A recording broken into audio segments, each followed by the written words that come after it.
Alrighty guys, well today is Wednesday. It is May 14th and I am in Cantonment, Florida, which is, you can see me. So I'm about 20 miles north of Pensacola, which is the westernmost city in Florida. It's also the town where I live. And this is one of our regular customers here. This is the International Paper Mill, and I just picked up a preloaded trailer full of roll stock. And so these are 6,000 pound rolls of paper that will end their life as a cardboard box. And so I'm going to pick this up over here. I'm going to take it to a company in Garden City, Georgia, which Garden City is the port of Savannah. It's about 430 miles. And I just picked up the trailer. And when I pick these trailers up, they're preloaded. And one of the things that I've got to check is to make sure that my weight's distributed properly. So this has 42,000 pounds of roll stock on it. And so one of the ways that I do that is I'm going to go scale it. That's a given, especially because it's splits week. I might not do that because it takes about 46,000 pounds to put me overweight if it's balanced evenly. If it's not balanced evenly, if it's all front heavy, then it could not, it could take less than that to put me out of balance. Roll stock is pretty uniform, and I can see when I open the doors and look at it.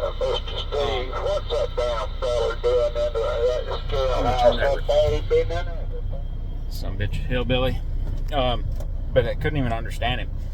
But anyway, so one of the things that I'm looking at is when I open the doors, I can see how far forward the load is, and this one is pretty far forward. So I'm just, when I look at that, what I'm telling myself is I'm going to put my tandems, which is the back tires of the trailer, and I'm going to zoom in where y'all can see it.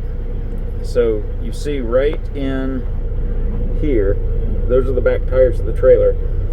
So right now they are all the way to the back of the trailer. They're right up against the mud flap, is leaning up against the DOT bumper. So I've already gone out there. There's a little release under there, and the release in this case, it's a button. It's a pneumatic button, and air pulls the pins out. Sometimes it's a knob that I have to hit with a hammer. Other times it's a manual handle that I have to pull out, depending on the age of the trailer for hours. But so what I'm going to do is I'm going to go forward. All right, so this right here is showing me how much air pressure is at the fifth wheel. So this is gauging how much pressure is on the fifth wheel at the nose of the trailer. And that's a lot. I need to get that down somewhere between 50 and 55. And so the way that I'm going to do that is I'm going to go down here to my mustard and ketchup. So that is the trailer brake.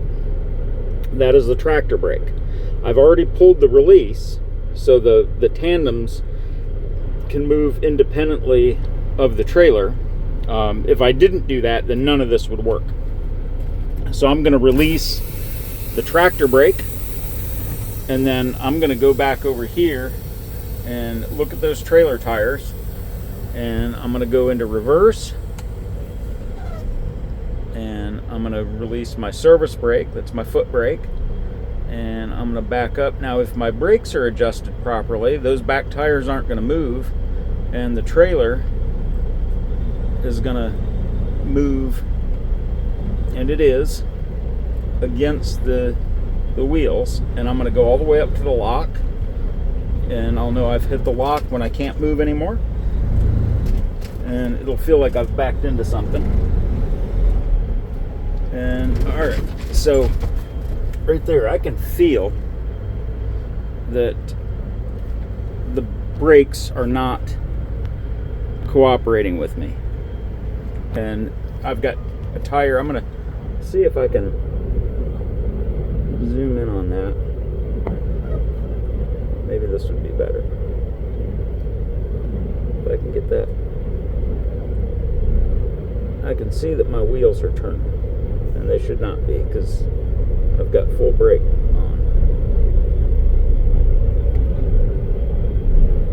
And there they go. boom. All right, now they lock. They were turning a little bit. And so what that tells me is that probably one or more of the slack adjusters are out of sync, and it's not grabbing all the tires equally. And so there's a fix for that. And so let me zoom back out. And so one thing I'm going to come back to that gauge, and I'm right there below 55. That's where I need to be. So that confirms my suspicion that where I need to be is all the way forward on the tandems. And so what I'm going to do, I'm going to come down here and I'm going to send air back to the trailer. And so what that'll do is that's going to push that knob out. And that is going to it's going to send the locking pins back in to lock the tandems down. So I'm going to go into forward gear. And I'm going to pull forward. I can see I've got the back tires are rolling. And I'm going to come down here to my trailer brake. And I'm going to pull all the air off of there. And so I just stopped the entire rig. I just stopped with only the trailer brakes. And so what that'll do is it'll lock the back tires up. And it'll pull the tandems back far enough to where those pins can engage. And so now I'm going to come over here to my ELD. And here, I'll go ahead and put that in neutral. And I'm going to pull this. So a little lesson in air brakes. So trailer, tractor. These are set up, if they're working properly, that this one will always release first. And the reason for that should be obvious, that you don't want the tractor to stop before the trailer does, because the trailer is much heavier than the tractor and it'll push the tractor right out of its way. And so that should always come out first.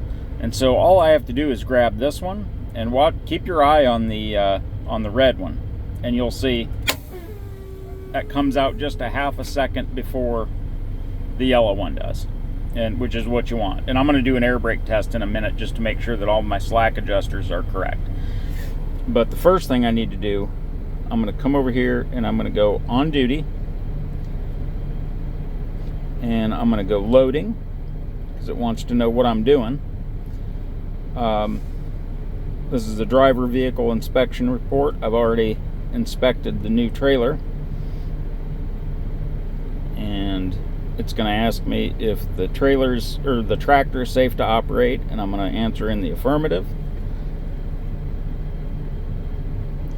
And then I'm going to add my trailer so that in the event that I get stopped, I have a paper record of what trailer I'm pulling, and I am pulling trailer number 528. So I'm going to plug that in, and it's going to pull up a DVIR, which is driver vehicle information, inspection report.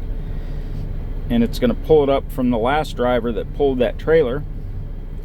And so this was last pulled on May 9th, so it's been sitting for about a week. And shows me who that driver was, asks me if it's safe to operate. I've already inspected it. It is. And now it shows me that that is my current trailer. And so now I'm going to go back here. I'm going to go off duty, and because I don't need to be burning up my weekly hours for that. And no defects on tractor and trailer. Each one is its own line item. And there we go. So now it's showing me here that I'm off duty as of 14/11. And so what I want to do is I'm going to come over here to my tire pressure. Where am I coming up with this yet? To my air pressure. So these are the air tanks that supply the brakes. And if you notice, there's two little needles there. One's blue, one's white. And if you look at the legend, you'll see the P in white. So that's my primary. And in blue is my secondary. And those are the two air tanks. So right now I'm sitting at about 120 pounds per square inch in the tank, and which is where I need to be. As long as I'm not in the red, then I'm in pretty good shape. So since I'm sitting on pretty level ground, I'm going to take the air. So what this does, by hitting both of those knobs, that releases all of the brakes. And so I'm just sitting, just like if you were in your car, you'd be in neutral. And I'm rolling a little bit. And so I'm going to turn the wheel and I'm going to start aiming uphill, because what's going to happen is the tractor and trailer are going to find equilibrium. It's going to start pushing me up the hill, and then it's going to stop pushing me up the hill because the weight isn't great enough to push this thing up a hill. And then I'll be stopped, and that's what I want. And it's more of a hill than I was anticipating, but it's all right. It'll eventually get there. And so now we're stopped, and I might roll back just a little bit. Okay, but now I'm on level ground, and it has reached its equilibrium. And so what I want to do, I'm going to give it a little bit of fuel, and I want to build that air pressure back up. And the reason the air pressure dropped a little bit is because I just sent it all down the lines from the tank to the lines to release the brake. And you're going to hear a governor cutout when the maximum amount of air builds in the tank. It will open up a release valve to keep the tank from building too much pressure and exploding. Should be any second now.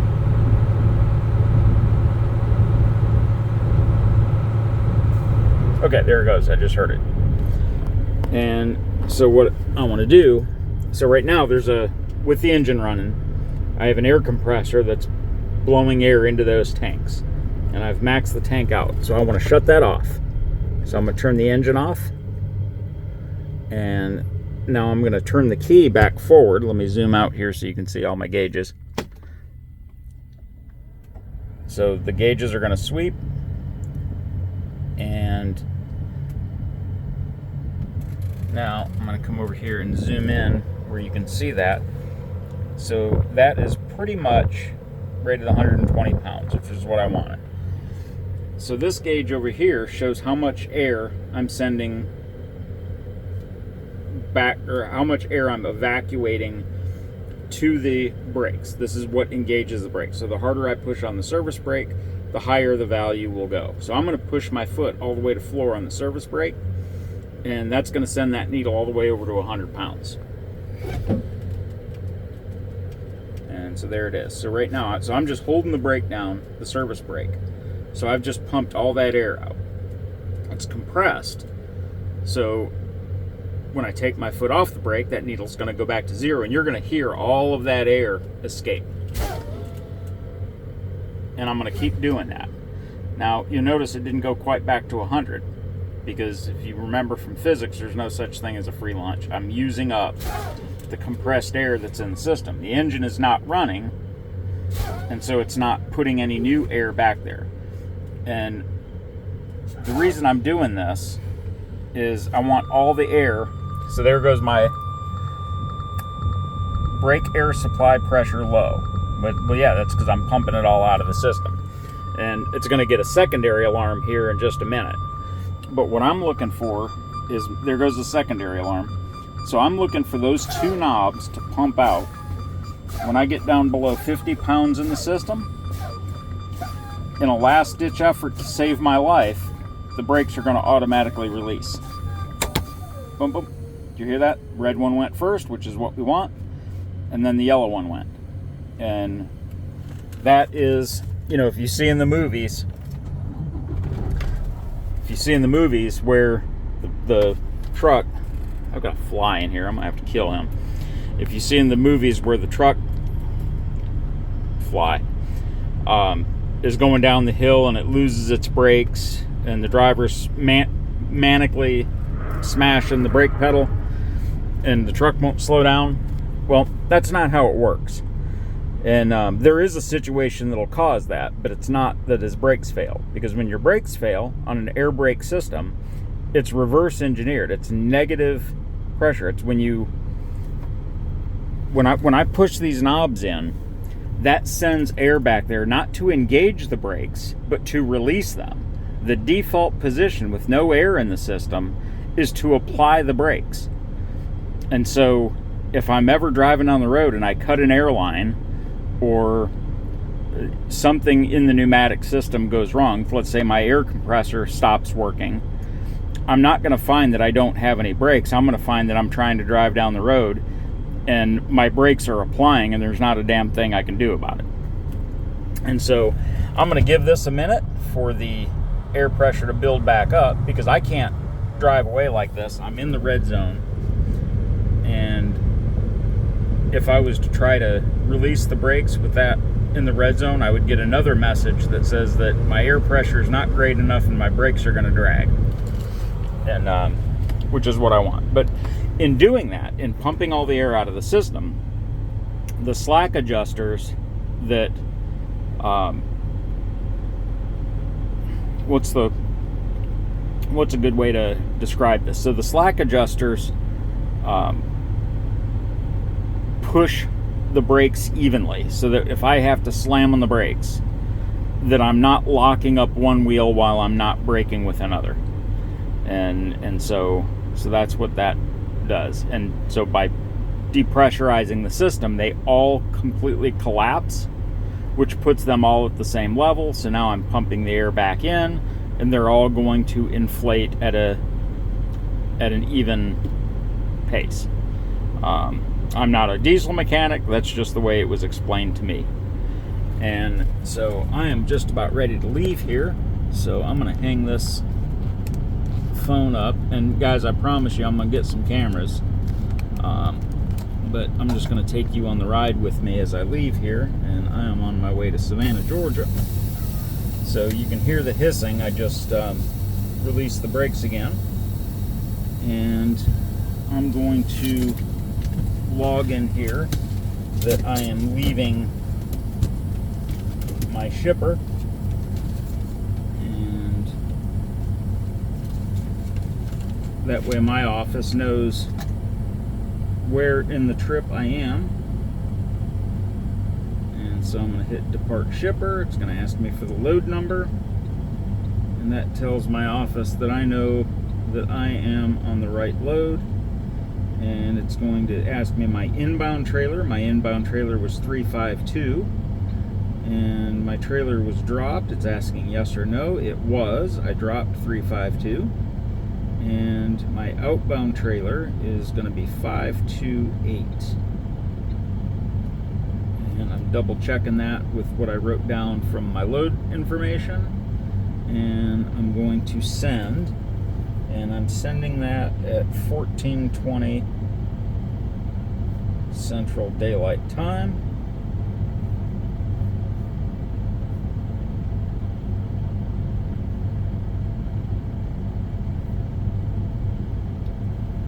All right, and so my next entry will be when I arrive at the shipper in Garden City, Georgia, which is the Port of Savannah.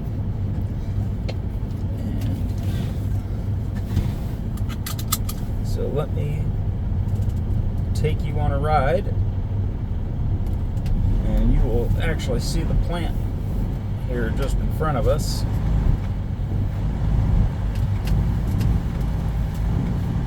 And I think they've got an extra bottle of stink in there today. That, you know, paper mills never smell good, but finally got that damn fly. And paper mills never smell good, but sometimes they smell worse than other times. And I don't know what that is. There's something when they put new enzymes in the digester, or what that is. I don't know. But it's an interesting plant. So the product coming in is trees that they've just cut down. Their high tar, cheap pine trees, and I think that fly has adapted to bug spray. I just sprayed the shit out of him, and he's just flying around like it's nothing. And so this is where you can see where the trains come in. And say a command. They go in and get loaded right in here.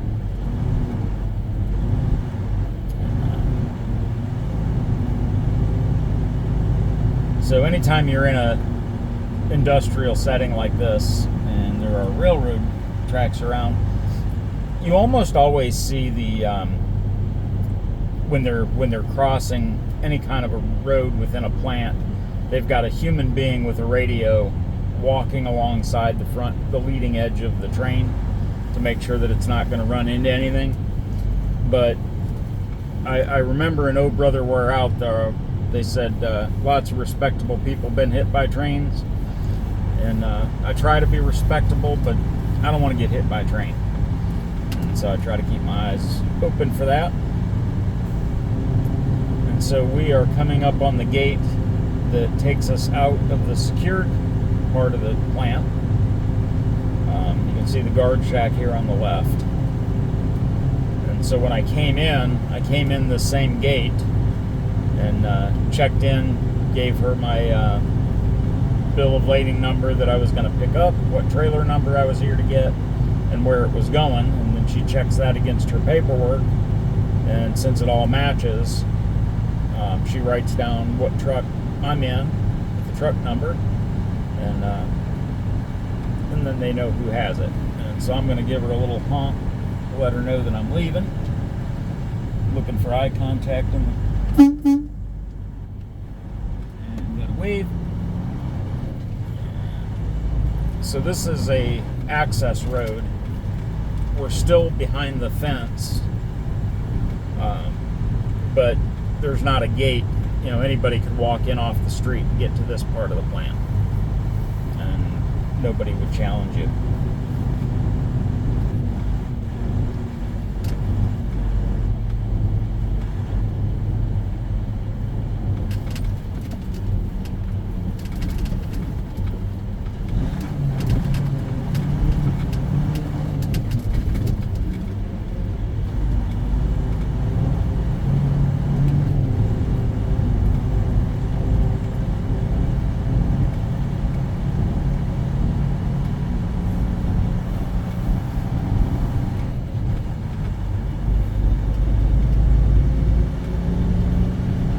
So this access road runs around the perimeter on the outside of the fence, on the outside of the railroad tracks.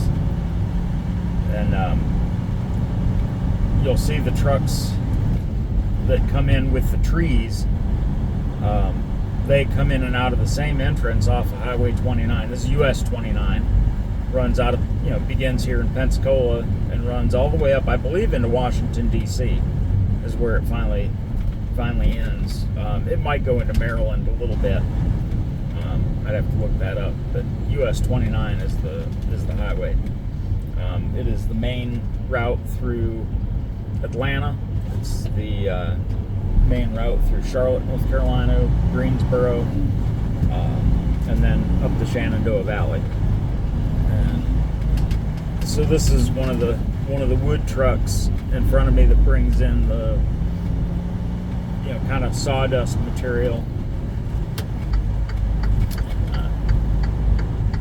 So that they use that for one product, and then the whole trees for another. But now I am southbound on 29, and I will run down here to pick up Interstate 10 east, and somewhere in the western panhandle I will pick up a back road that'll run me up to the Wiregrass Parkway in Georgia and run me into Savannah. Until next time.